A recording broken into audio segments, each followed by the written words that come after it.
भगवान के अवतार 24 में एक अवतार राम, एक अवतार कृष्ण, एक अवतार नरसिंह प्रकट हो गए। भगवान नरसिंह खंबे से, वामन, कच्छप, धनवंतरी, मोहिनी, ये सब अवतार हुए भगवान के। क्या जरूरत थी इन अवतारों की? अच्छा ये बताओ, भगवान को मछली बनने की क्या जरूरत थी?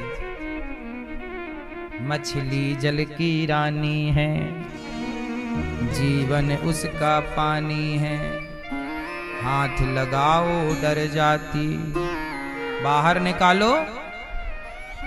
मछली बन गए भगवान। क्यों बने? ए भैया, भगवान मछली का अवतार क्यों लिए? क्यों लिए? नहीं बताओ भैया, भगवान मछली क्यों बने? एक बार जलचर जीवों ने भगवान से कहा, जल में रहने वालों को जलचर कहते हैं, थल में रहने वालों को थलचर कहते हैं, और नभचर आकाश में उड़ने वालों को नभचर कहते हैं। तो जलचर जीवों ने भगवान से कहा कि प्रभु आप तो मनुष्यों के हैं, मनुष्य बनते हो आप बार बार, कभी राम कभी कृष्ण, हमारे थोड़ी हो आप। तब भगवान ने उन जल के जीवों के कल्याण के लिए भगवान मत्स्य बन करके आए कि जलचर को ये लगे कि भगवान हमारे भी हैं। तो जलचर बन के आए उनके लिए। कछुआ बन गए, कच्छप, मत्स्य। इसलिए अपने घर में कछुआ रखना शुभ होता है। कछुआ, आप धातु का कछुआ भी रख सकते हैं। कुछ लोग अपने घर में मछली भी पालते हैं, मतलब बना लेते हैं पानी का एक सिस्टम और उसमें मछली डाल देते हैं, कछुआ भी रहता है। मछली होना, कछुआ होना वास्तु के हिसाब से ये शुभ माने जाते हैं। मछली चांदी की भी आप खरीद सकते हैं, धातु की भी खरीद सकते हैं, अष्ट धातु की। और अपने मंदिर में मत्स्य और कच्छप रखना चाहिए, इससे शुभ होता है। मछली पूजने की चीज है, खाने की चीज नहीं। तो भगवान के ये अवतार हैं। भगवान का एक अवतार है। एक बार स्त्रियां नाराज हो गई भगवान से, बोली कि प्रभु आप तो पुरुष ही पुरुष बनते हो, हमारा दर्द क्या जानो। भगवान बोले आओ तुम्हारा भी रूप बनाते हैं। तब भगवान स्त्री बन गए। उस स्त्री का नाम क्या था? उन स्त्री का नाम था मोहिनी। क्या नाम था? भगवान ने मोहिनी अवतार लिया और क्या बन गए? स्त्री बन गए भगवान। और स्त्री बन के स्त्रियों को प्रसन्न किया। स्त्रियों को ये न लगे कि भगवान हमारे नहीं, भगवान सबके हैं, सबके लिए अवतार लेते हैं। कोई ये ना कहे कि ये हमारे नहीं। बात समझ में आई? इसलिए भगवान को अपना कहो, अपना मानो। और भगवान, इसलिए स्त्री में भी ईश्वर का दर्शन करना चाहिए। इसलिए स्त्री के अंदर शक्ति होती है, मोहिनी शक्ति। इसलिए स्त्रियां सबको मोहित कर लेती हैं। बोलो हाँ। स्त्रियों में कौन सी ताकत होती है?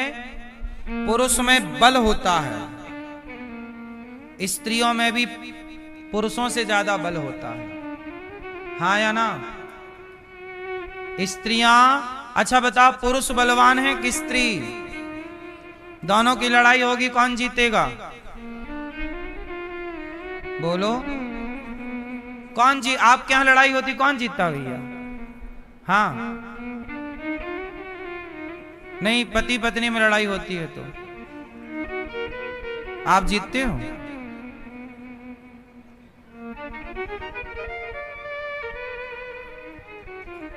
मैया आप जीतती हो?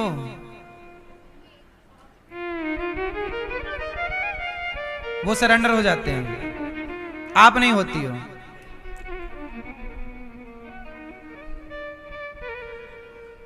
स्त्री से जीत ही नहीं सकते, इसलिए समझदार पुरुष वही है जो पंगा ही ना ले स्त्री से। जीतोगी नहीं, हाँ तुम जीतोगी नहीं, लड़ लो। इसलिए समझदारी है पंगा लेने का नहीं है, चुप रहने का।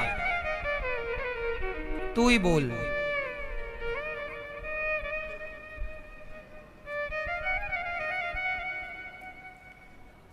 इसलिए स्त्री कौन है? भगवान का स्वरूप, मोहिनी। इसलिए स्त्री मोहित करती है।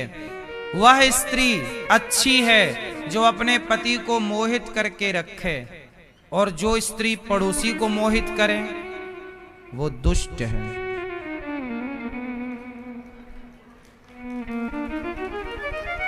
इसलिए मोहित किसे करना है? केवल पति को। इसलिए श्रृंगार किसके लिए? हाँ, लेकिन आजकल उल्टा है, पति के सामने श्रृंगार ही नहीं, और बाहर जाना हो तो देखो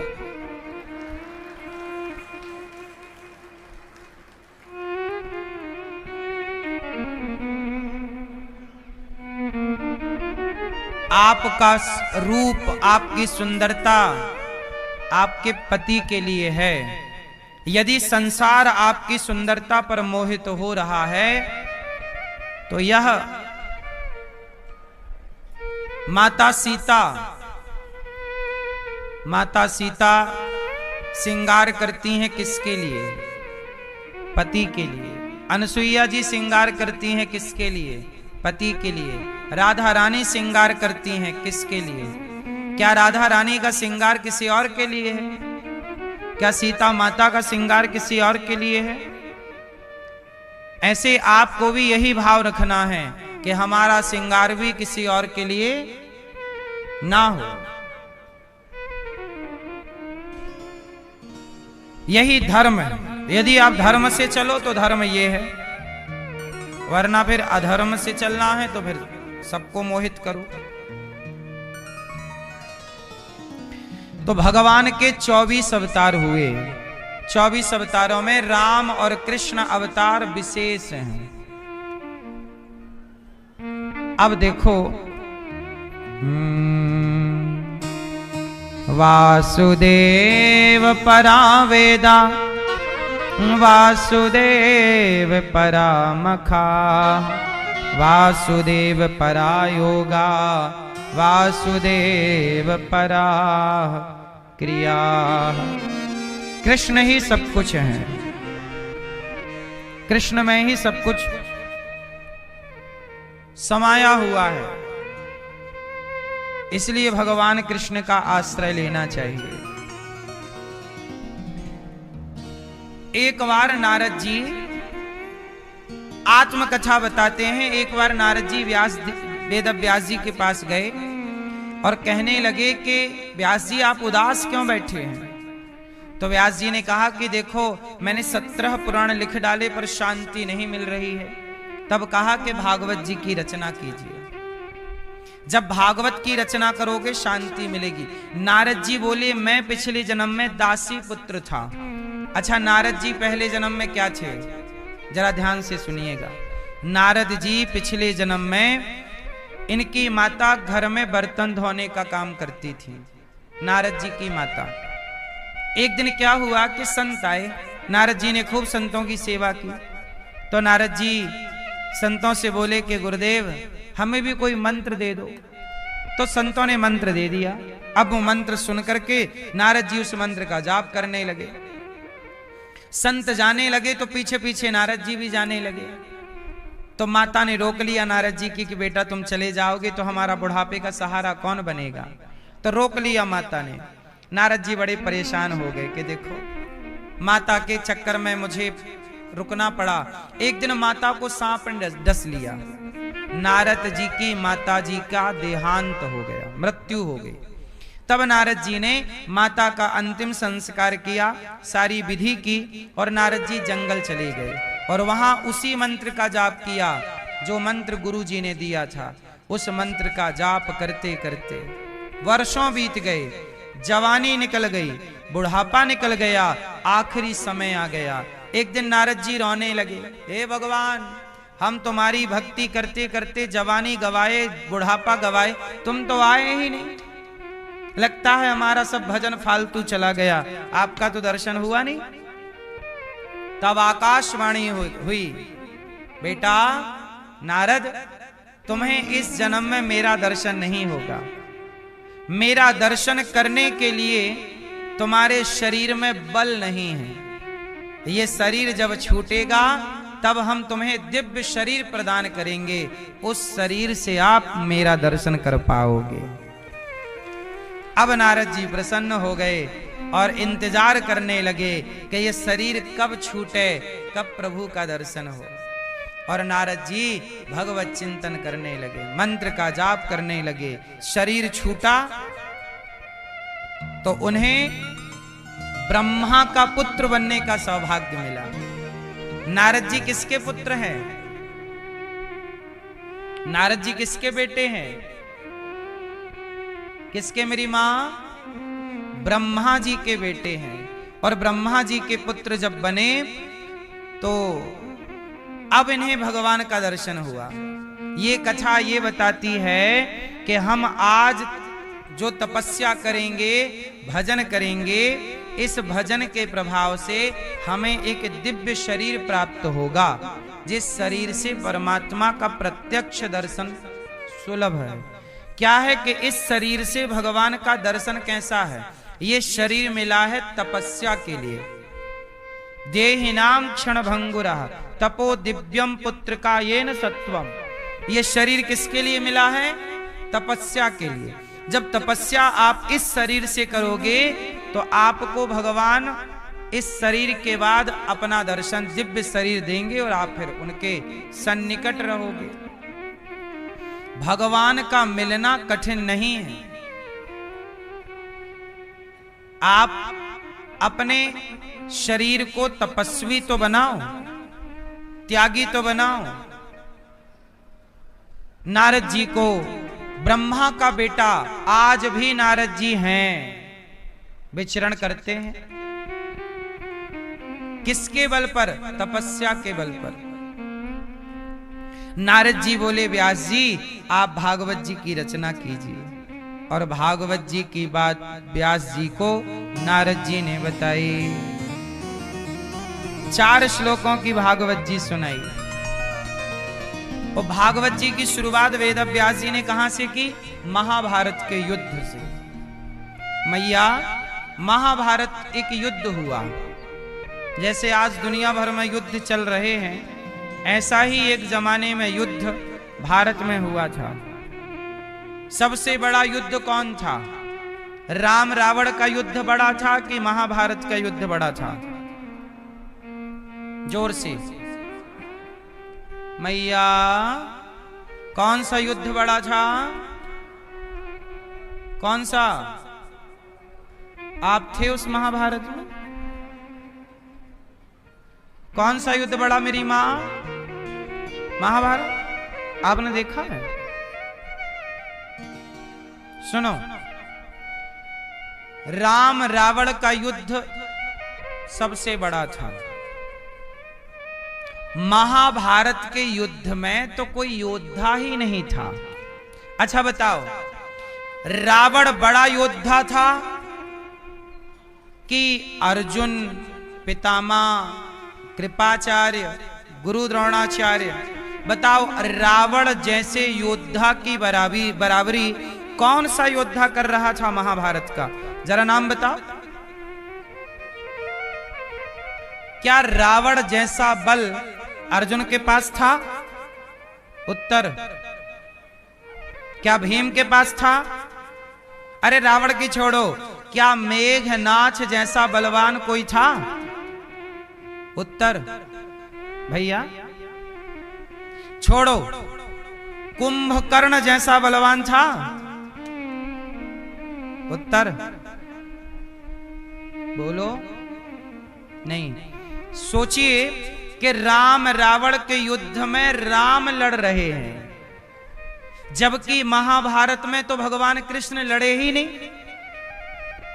अर्जुन ही निपटाते रहे।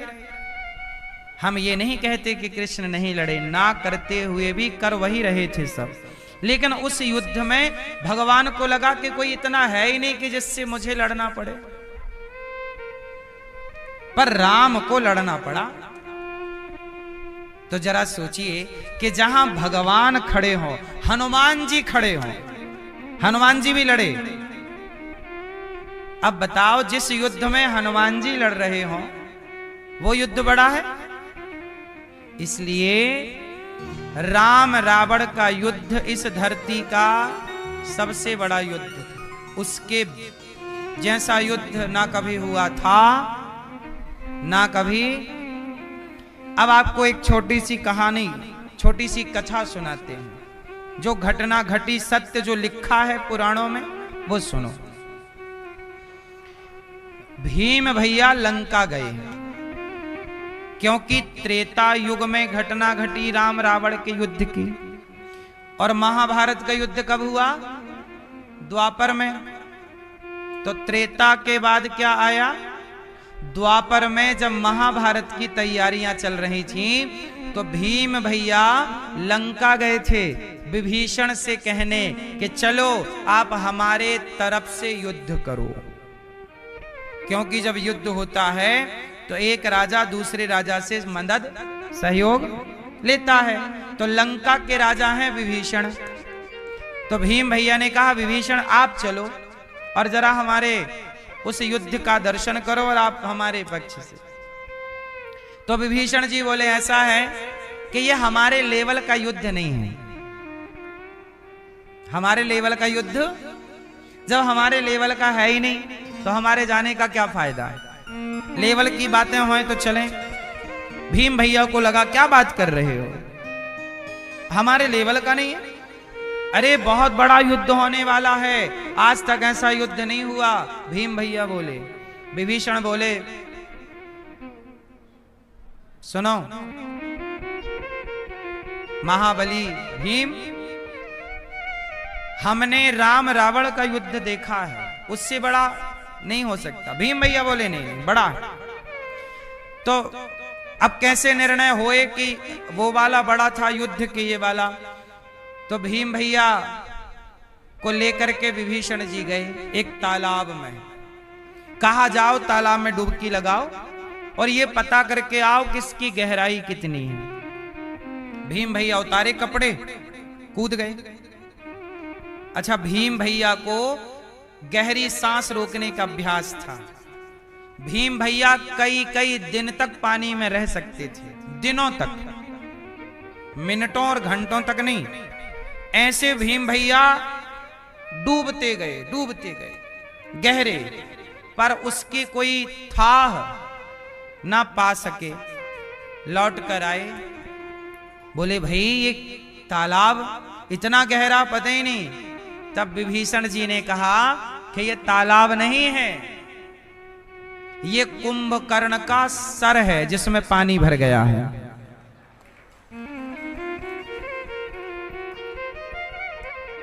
ये कुंभकर्ण का, राम जी ने इसका सर काटा तो गिरा, तो मांस तो खत्म हो गया, हड्डी का ढांचा बचा, तो उसमें पानी भर गया बारिश का, इतना भरा कि तुम पार नहीं पाए। अब सोच लो, ये लोग उस समय युद्ध कर रहे थे। अब तुम बताओ कि तुम्हारे यहां कोई इतना बड़ा योद्धा है कि जिसका खोपड़ी इतनी बड़ी हो? हाथ जोड़ के भीम भैया अपने कुछ शस्त्र वस्त्र लेके आर्थिक मदद की के लो, आर्थिक सहयोग लो, जाओ।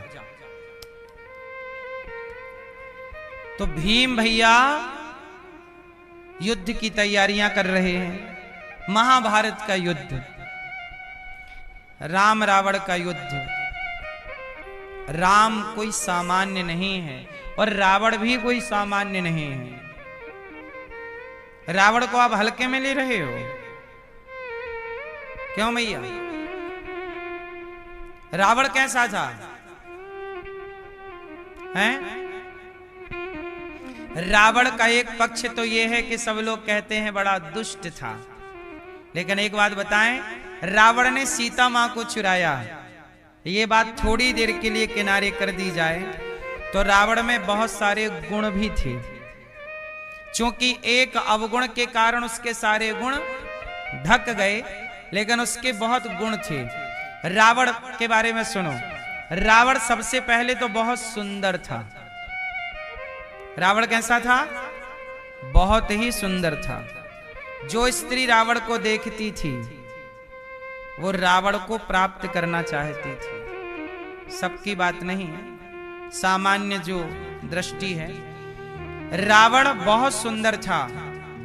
जहां से जाता वहां की स्त्रियां रावण को देखकर मोहित हो जाती। रावण बहुत बड़ा नीतिज्ञ था। क्या था? क्या था?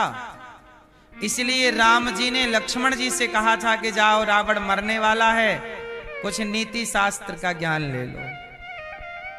हाँ या ना? तो कुछ नीति रावण से ले लो, क्योंकि रावण एक महान शासक था। कैसा? रावण के राज्य में गौ हत्या नहीं होती थी। जरा सोचिए रावण का शासन कैसा था कि लंका सोने की थी। और केवल रावण का महल नहीं, रावण के यहां करोड़ों लोग रहते थे। तो करोड़ों लोग जो रहते थे उनके यहां भी संपन्नता थी। मतलब लंका पूरा एक देश मान लो। लंका जो देश है वो संपन्न था। क्यों? क्योंकि रावण की अर्थनीति अच्छी थी, राजनीति अच्छी थी। रावण बहुत बड़ा पावरफुल था। देवता भी थर थर कांपते थे। सिंहासन के नीचे तो शनि महाराज को रखा था। रावण देवता हाथ जोड़े खड़े रहते। रावण एक बार देख लेता ना तो देवता थर थर कांपने लग जाते। ये रावण का दबदबा था। शंकर जी, आप लोग सावन आता है ना तो माटी के शंकर जी बनाते हो। सावन आता था तो रावण शंकर जी को बुलाता था, बोले बाबा सावन आ गया आओ। बुलाता, शंकर जी को बिठाता और श्रृंगी लेता, अभिषेक करता। सही के शंकर जी लाता, लो बैठो। और शंकर जी आते और शंकर जी यदि आना कहानी करे नहीं आऊंगा तो उठा के ले आता। चुपचाप बैठो, हम अभिषेक करेंगे। ऐसा रावण था। ब्रह्मा जी रोज आते थे रावण के यहां वेद पढ़ाने। हाँ रावण चलो, टाइम होए तो वेद पढ़ाऊं। ऐसा रावण। ब्रह्मा जी आते थे। 1,00,000 बेटे थे रावण के। कितने बेटे थे? 1,25,00,000 नाती। संपन्न रावण। कौन है ये रावण? रावण ज्योतिष का बड़ा ज्ञाता था। जब मेघनाथ का जन्म होने वाला था तो रावण ने मेघनाथ के जन्म में ग्रह नक्षत्र को ऐसे अनुकूल किया, ऐसे समय में पैदा करना चाहता था मेघनाथ को कि ये अमर हो जाए। ऐसे संयोग ग्रह नक्षत्र, ऐसी गणना में कि ये मरे ही ना, जन्म से अमर हो। तो बस सब ग्रह नक्षत्र रावण के डर के कारण सही समय पे सही जगह आके बैठ गए। पर शनि ने थोड़ा तिगड़म कर लिया तो शनि पे गुस्सा आ गई रावण। तू नहीं, खेल बिगाड़ा है, इसलिए आ उठाया और सिंहासन के नीचे डाल दिया। अब तू सदा मेरे नीचे रहेगा। ये रावण। इसलिए जब हनुमान जी गए थे तब शनि को वहां से आजाद किया, मुक्त किया। इसलिए जो हनुमान चालीसा का पाठ करता है, जो हनुमान जी की शरण में है, उस पर शनि का कोई प्रभाव नहीं पड़ता है। शनि ने तभी वरदान दिया था कि जो हनुमान जी आपने मुझे रावण के कष्ट से बचाया, अब जो आपका ध्यान करेगा, जब तक करेगा, उसे मैं कभी परेशान, मेरी दशा भी चल रही हो तो उस पर मैं कृपा ही बरसाऊंगा। इसलिए हनुमान चालीसा का पाठ नित्य करना चाहिए सबको। कर जोरे सुर दिसिप विनीता, भ्रकुटि बिलोकत सकल सभीता। रावण कौन है? रावण पिछले जन्म में कौन था? जय और विजय, भगवान नारायण के 2 द्वारपाल जय और, इन दोनों ने संतों को रोक दिया भगवान से मिलने। से शाप मिल गया। इसलिए कहता हूं भक्त को भगवान से मिलने दिया करो। भक्त और भगवान के बीच में बाधा ना बनो, वरना राक्षस हो जाओगे।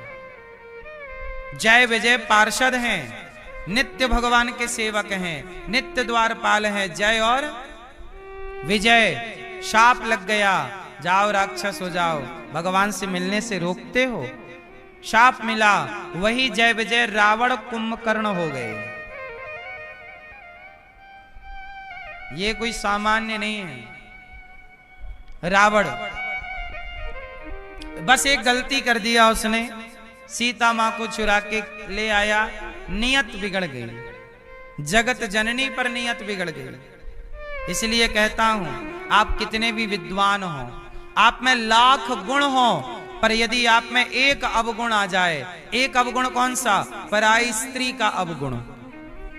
बाकी अवगुण तो चलो छिप जाते हैं, बाकी अवगुण तो छिप जाते हैं, पर पराई स्त्री का अवगुण आ गया यदि आपके अंदर, तो आप कितने भी बड़े ज्ञाता, कितने भी बड़े बलवान धनवान हो, समाज आपके पुतले ही जलाएगी। आपकी अच्छाइयां लाख हों, लेकिन उन अच्छाइयों को ना देखा जाएगा। आप लोग शिव तांडव पढ़ते हो कि नहीं? जटाटवी गलज्ज्वल प्रवाह पावितस्थले गले वलम विलंबितां भुजंग तुंग मालिकां डमट डमट डमट डमन निनादवट डमर वयम चकार चंड तांडवम तनोतु नः। ये किसने रचना की? शिव तांडव स्तोत्र की रावण ने। सोचिए, तांडव जो शिव तांडव हम और आप लोग पढ़ते हैं, वो लिखने वाला कौन था? रचने वाला कौन था? जरा सोचो कि रावण कितना विद्वान था। रावण ने एक पुस्तक लिखी है, उस पुस्तक का नाम है रावण संहिता। आज भी पढ़ी जाती है, ज्योतिष की बहुत बड़ी पुस्तक है वो। रावण इतना विद्वान था कि उसके लिखे ग्रंथ त्रेता के बाद द्वापर निकल गया, द्वापर के बाद कलयुग चल रहा है, युगों बाद भी रावण की पुस्तक पढ़ी और सुनी जाती है। रावण संहिता, रावण संहिता के अनुसार ही ज्योतिष का हिसाब किताब चलता है। मतलब बहुत बड़ा पंडित था वो, बहुत बड़ा ज्ञाता। इसलिए तो कहते हैं, इसलिए तो कहते हैं,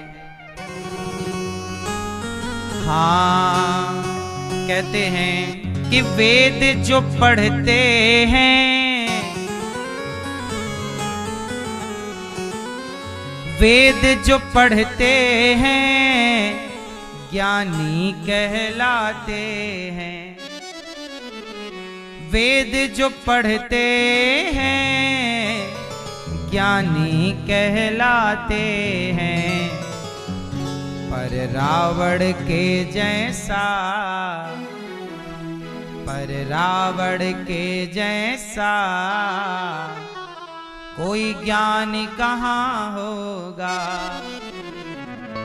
जब भक्त नहीं होंगे भगवान कहाँ होगा। हर एक समस्या का समाधान कहाँ होगा।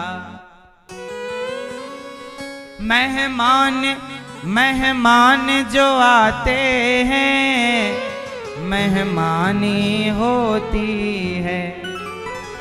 मेहमान जो आते हैं मेहमानी होती है। बताओ, आज तक के इतिहास का सबसे श्रेष्ठ मेहमान कौन सा है? ये मैया बताओ, किस मेहमान को आज तक याद किया जाता है? विद्वानों में रावण को आज तक याद किया जाता है, मेहमानों में किसे? मैया। मेहमान जो आते हैं मेहमानी होती है। पर भक्त सुदामा सा मेहमान कहाँ होगा। पर भक्त सुदामा सा मेहमान कहाँ होगा। और दान जो करते हैं दानी कहलाते हैं। दान जो करते हैं दानी कहलाते हैं। बताओ आज तक के इतिहास में सबसे बड़ा दानी कौन? भैया पीले भैया, सबसे बड़ा दानी कौन?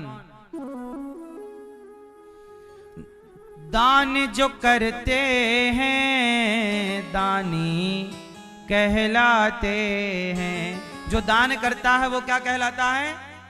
पर आज तक के इतिहास में सबसे बड़ा दानी कौन? कर्ण, बलि। ये बलि कह रहे हैं, कर्ण कह रहे हैं। और क्या? कौन? कर्ण, हरिश्चंद्र, कृष्ण भगवान। मैया क्या बोलती तू? दान जो करते हैं दानी कहलाते हैं। पर मोर ध्वज जैसा, पर मोर ध्वज जैसा कोई दानी कहाँ होगा। किसके जैसा? किसके जैसा? मोर ध्वज। बोलिए मोर ध्वज। क्या दान किया था? अपने पुत्र को आरे से चीर करके। क्यों दिया था? ब्राह्मण धर्मराज, ये घटना तब की है जब धर्मराज युधिष्ठिर ने कौरवों को हरा दिया और धर्मराज युधिष्ठिर बने राजा। तो धर्मराज युधिष्ठिर ने किया यज्ञ। यज्ञ में खूब दान किया, गौदान, भूमिदान, स्वर्णदान, अन्नदान। अर्जुन को आ गया घमंड, मेरा भैया बड़ा दानी है, मेरे भैया युधिष्ठिर से बड़ा दानी कोई नहीं। भगवान कृष्ण से अर्जुन ने अहंकार में कहा, केशव क्या मेरे कृष्ण, मेरे भैया से बड़ा दानी कोई है? तब भगवान ने मुस्कुराते कहा कि तुम्हारे भैया का नाम तो हमारी डायरी में कहीं है ही नहीं। अर्जुन ने भगवान की डायरी छीन ली, कहा लाओ हम चेक करेंगे कि आपकी डायरी में पहला नाम किसका है। तो भगवान कृष्ण की डायरी में पहला नाम था मोरध्वज का। अर्जुन बोले प्रभु ये कौन है, मैं नहीं जानता। भगवान बोले कि ये मेरा एक भक्त है, मोरध्वज नाम है, ये बहुत बड़ा दानी है, नित्य अन्नदान करता है, निष्कपट भाव से दान करता है, खूब दीन दुखी ब्राह्मणों की सेवा करता है। इसका नाम मेरी डायरी में सबसे पहले है, सबसे ऊपर, ये देखो मोरध्वज। अर्जुन बोले प्रभु मैंने तो नाम भी नहीं सुना। भगवान बोले मेरा भक्त गुप्त रहता है, किसी के बीच में नहीं। अर्जुन बोले मैं नहीं मानता कि दानी है, मैं परीक्षा लूंगा, चलो परीक्षा लेवाओ और परीक्षा में पास होगा तब मैं मानूंगा कि तुम्हारा भक्त बड़ा है, वरना जंगल में मोर नाचा किसने देखा, हम कैसे माने। अर्जुन बोले चलो। भगवान बोले मेरे को तो डाउट नहीं है, पर आप कह रहे हो तो चलो। तो अर्जुन और कृष्ण दोनों चले परीक्षा लेने, और दोनों बन गए पंडित जी, ब्राह्मण बन गए। रूप किसका बनाया? ब्राह्मण का रूप बनाया। चले मोरध्वज के राज्य में। मोरध्वज के यहां जब चले तो ब्राह्मण बन के गए। अच्छा यमराज जी को बुला लिया, यहां आओ, तुम बुढ़े शेर बन जाओ, परीक्षा लेना है ना, तो रूपरेखा तैयार करो। हम दोनों बनते हैं ब्राह्मण और तुम बन जाओ शेर। और शेर भी कौन सा? बुढ़ा शेर, दांत वांत गिरा के आना पूरे। अब बुढ़ा शेर कौन बन गया? यमराज। अर्जुन बन गए ब्राह्मण, भगवान कृष्ण बन गए ब्राह्मण और चले मोरध्वज के यहाँ। मोरध्वज के यहाँ पहुंचे। महाराज की जय हो। मोरध्वज ने देखा कि दो ब्राह्मण आए हैं। सिंहासन से उतरकर ब्राह्मणों को बिठाया, चरणों को धोए। कहा मोरध्वज ने कि हे ब्राह्मण देवता, आप हमारे द्वार पर आए, बताइए हम आपकी क्या सेवा करें। तो भगवान कृष्ण बोले, जो ब्राह्मण बने आए थे, भगवान बोले कैसा है राजन, हमने सुना है कि तुम बहुत बड़े दानी हो। मोरध्वज बोले प्रभु, हम तो भगवान के छोटे से दास हैं, छोटे से सेवक हैं, हम कहाँ दानी हैं। दानी तो भगवान हैं, दाता एक राम, भिखारी सारी दुनिया। भगवान से बड़ा दानी कौन? सच बताओ, सबसे बड़ा दानी कौन है? भगवान हैं, जिन्होंने हमें आंख दी, हमें 2 आंख दान की है। किसने? हमारे भगवान श्रीमन नारायण ने। हमें 2 पांव दान किए हैं, भगवान श्रीमन नारायण ने। हमें 2 पांव, भगवान ने हमें पांव ना दिए होते तो हम कैसे चलते? आंख ना दी होती तो कैसे देखते? तो भगवान सबसे बड़े दानी हैं, जिन्होंने आपको भी 2 आंखें दी हैं। बोलो हाँ, 2 पांव दिए हैं, मुंह दिया है, सुंदर सा जीवन दिया है। दानी तो भगवान है। मोरध्वज बोले भगवान सबसे बड़े दानी हैं। तो भगवान कृष्ण बोले कि सुनो,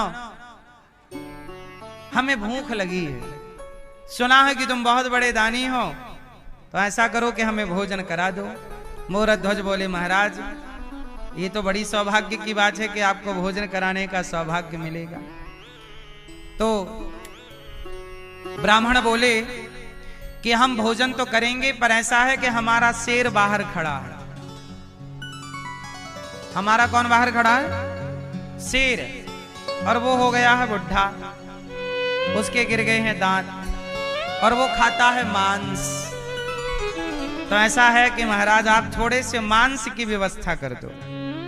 मोरध्वज बोले कि मैं मांस कहां से लाऊं, किसी को भी काटूंगा तो कष्ट होगा, ऐसा करो आप मेरा मांस परोस दो। मोरध्वज बोले मैं शेर के आगे चला जाता हूं, शेर मुझे खाए, जितना जी करे मेरा मान। देखो मोरध्वज, मेरे द्वार से कोई भूखा ना लौटे, इसके लिए शेर के आगे अपने को डालने को तैयार है। मेरी जांघ काट के मैं डाल देता हूं, शरीर के अंग काट के डाल देता हूं। ब्राह्मण बोले ना ना, मेरा शेर बुढ़ा है, दांत टूट चुके हैं, वो मांस को फाड़ नहीं सकता अपने से। इसलिए ऐसा है कि आप तो हो गए हैं बूढ़े, आपका मांस थोड़ा कड़ा है, उसे कोमल मांस खाना है। हमने सुना है आपका एक बच्चा है। मोरध्वज का एक बेटा था, नाम था ताम्रध्वज, अभी मात्र 6 साल का था, छोटा सा 6 साल का बच्चा। ब्राह्मण बोले ऐसा करो, भगवान कृष्ण बोले ऐसा करो कि तुम्हारा जो बेटा है? मोरध्वज बोले हाँ है। बस ऐसा करो कि उस बेटे का मांस हमारे शेर को डाल दो, और ऐसा है कि तुम्हारे बच्चे को वो फाड़ नहीं सकता, तो ऐसा करो आप ही अपने बच्चे के टुकड़े करो, पीस करो, टुकड़े 20 से फाड़ो आरा से।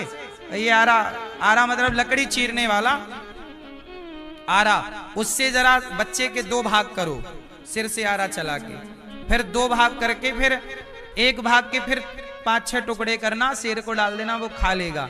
कोमल मांस खाता है ना वो बच्चे का, कठिन कठोर नहीं खा सकता, दांत नहीं है तो फाड़ नहीं सकता।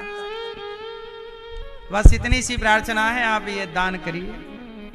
अब देखो, अब जरा सोचो कि कोई आपके घर आए और कहे कि आप अपने बेटे को जरा काट के दे दो, सुनने में कितना अजीब लग रहा है। मोरध्वज ने कहा, अच्छा मोरध्वज धर्म संकट में पड़ गए, खुद का मांस हो तो मैं अपने को काट दूं, पर मैं किसी बच्चे को काटूंगा तो वो भी तो अपराध लगेगा ना, भले मेरा ही बेटा हो, पर उसकी इच्छा के बिना काट दूं तो पाप नहीं लगेगा, बाल हत्या लग जाएगी। अब तो धर्म संकट में पड़ गए मोरध्वज, अब क्या करें। तभी उनका बेटा आया दौड़ा हुआ, पिताजी मैंने सब सुन लिया, आप यही सोच रहे हो ना कि मैं मना कर दूंगा तो फिर आपका धर्म का क्या होगा। पिताजी, मैं आपका पुत्र हूं और पुत्र वही है जो पिता के धर्म की रक्षा में सहयोगी बने। आप मेरा मांस काट कर परोस दो, क्योंकि आप यदि नहीं दोगे तो ब्राह्मणों को दिया हुआ वचन मिथ्या हो जाएगा। दुनिया आपको कलंक लगाएगी कि मोरध्वज तो झूठ बोलता है, पहले बोल देता है कि मैं दान करूंगा और फिर बोल देता है मैं नहीं करूंगा। बेटा खड़ा हो गया। भगवान ने कहा ऐसा है, जल्दी करो, आरा मंगवाओ। आरा बुलवाया, कहा महाराज आप ही काटो। अकेले कैसे काटे? बोले पत्नी को बुलाओ। एक तरफ पत्नी खड़ी, एक तरफ राजा, एक तरफ मोरध्वज, एक तरफ मोरध्वज की पत्नी, और आरा पकड़ ली। अब माँ, जरा सोचिए वो माँ कैसे आरा चलाएगी बच्चे के सिर पे। माँ तो रोने लगी। तब भगवान कृष्ण बोले कि देखो देवी, यदि आपको रोना है तो हम मत दो, कोई जबरदस्ती नहीं है, हम चले, हम किसी और जगह जाके अपने शेर का पेट भर लेंगे। माता ने आंसू पोंछ लिए। अच्छा महाराज नहीं रोएंगे, ठीक, रोने की भी इजाजत नहीं है। आरा धर दिया सिर पे। मोरध्वज बेटा माँ से बोला, माँ 1 मिनट। दौड़ा, अंदर गया बच्चा ताम्रध्वज, रुई लेके आया, माता के कानों में लगा दिया, पिता के कानों में लगा दिया। माँ ने कहा बेटा ये रुई क्यों लगाई? कहा माँ जब तुम आरा चलाओगी तो हो सकता है मैं दर्द से चीखूं, चिल्लाऊं, और कहीं मेरी चीख आपके कान में पड़ी तो आप आरा चलाना रोक दोगी। इसलिए आप कानों में रुई लगा लो कि मैं कितना भी चिल्लाऊं, पर आप आरा चलाना बंद मत करना, क्योंकि आपका धर्म संकट में पड़ जाएगा। देखिए पहले के लोग धर्म की रक्षा करते थे। वो बेटा भी तैयार है, ऐसा नहीं कि जबरदस्ती पकड़ के काट रहे हैं, है ना। अब बेटे के सिर पे आरा चला, खून की पिचकारियां निकलने लगी, और आरा चलाती गई मां, चलाते गए मोरध्वज। देखते ही देखते बच्चा 2 भागों में डिवाइड हो गया। एक हिस्से को काटा और शेर को डाला, शेर खा लिया, खा गया। अब ब्राह्मण बोले, वाह महाराज आप बहुत बड़े दानी हैं, आपके जैसा दान कौन करेगा। ऐसा है कि अब मेरे शेर का पेट भर गया, अब हम लोग भोजन करेंगे। अब ऐसा है कि आप हमारे भोजन की व्यवस्था करो। अब अर्जुन सब देख रहे हैं। अर्जुन बैठे, कृष्ण बैठे, कहा भोजन लाओ। अब दोनों पति पत्नी ने स्नान किया, मोरध्वज ने पत्नी ने स्नान किया, भोजन बनाया और ब्राह्मणों को परोसा, कृष्ण को परोसा। और जैसे ही परोसा तो भगवान बोले कि सुनो मोरध्वज, हम आपके घर भोजन नहीं करेंगे। क्यों? क्योंकि आप हत्यारे हैं और हत्यारों के घर हम भोजन नहीं करते। मोरध्वज बोले, हमने कौन सी हत्या की? बोले, आपने अभी अभी अपने पुत्र को मारा है और बाल हत्या की है। बोले, महाराज वो तो आपने ही बोला था। बोले, नहीं, हत्या तो लगी आपको। अब हम आप हत्यारों के घर भोजन नहीं करेंगे। उठकर जाने लगे। मोरध्वज अब रोए, हे विधाता, आज तक मेरे द्वार से कोई भूखा नहीं गया। यदि मेरे द्वार से ये ब्राह्मण भूखे चले जाएंगे तो मुझे कलंक लग जाएगा, पाप लग जाएगा। हे विधाता, यदि मैंने सच्चे मन से आपकी भक्ति की हो और निष्कपट भाव से समाज की सेवा की हो तो प्रभु मेरे द्वार से ब्राह्मण भूखे ना जाएं। रो पड़े मोरध्वज, आवाज लगाई, बेटा ताम्रध्वज, तूने मरकर अपने पिता के धर्म को बचाया है पुत्र। यदि आज तू जीवित नहीं हुआ तो तेरा मरना, तेरा बलिदान देना व्यर्थ हो जाएगा। इसलिए पुत्र, तू जीवित होकर भी अपने पिता के धर्म की रक्षा कर। हे विधाता, मुझे कलंक लगा है कि मैंने पुत्र की हत्या की है, हे विधाता मुझे, हे प्रभु, हे परमात्मा, हे श्याम सुंदर, हे प्रभु मुझे इस कलंक से बचाओ। हे बेटा मोर ताम्रध्वज, तूने मर कर के अपने पिता के धर्म की रक्षा की। बेटा एक बार तू जिंदा होकर अपने पिता के धर्म की रक्षा कर। यदि तू आज जीवित नहीं हुआ तो तेरे पिता का धर्म चला जाएगा।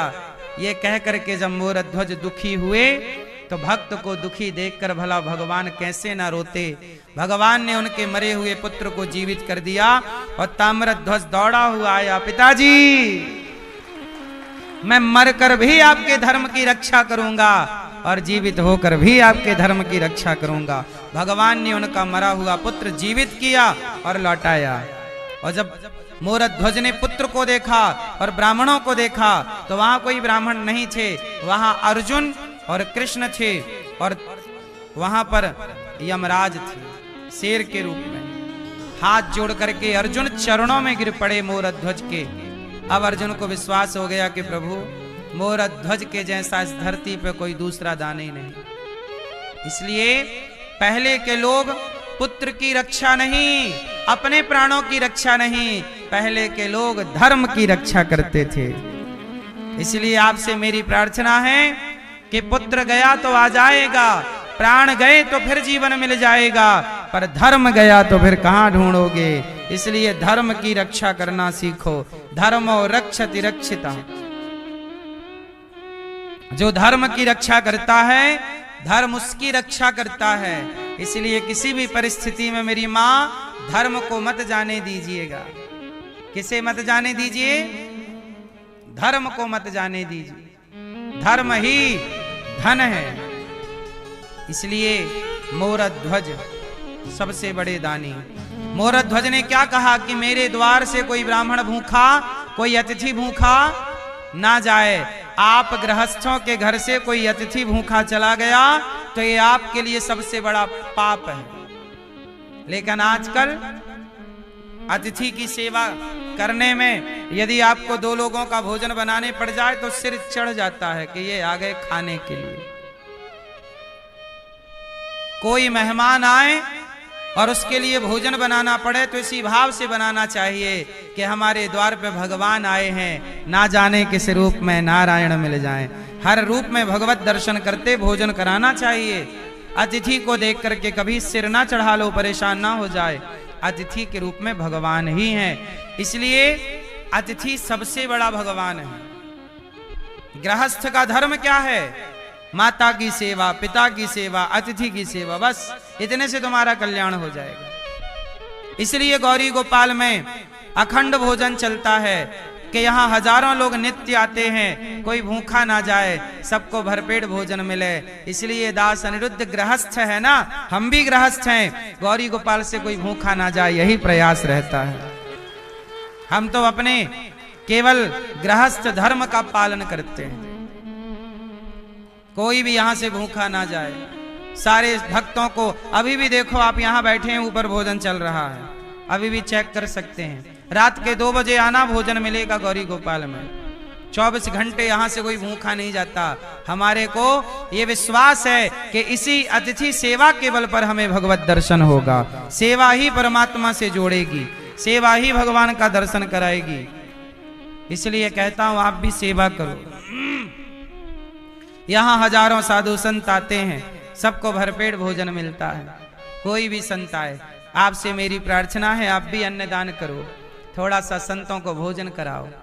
हाँ, अन्नदान सबसे बड़ा दान है। यहाँ पर अभी 10 तारीख को 10 मार्च को लगभग 20 गरीब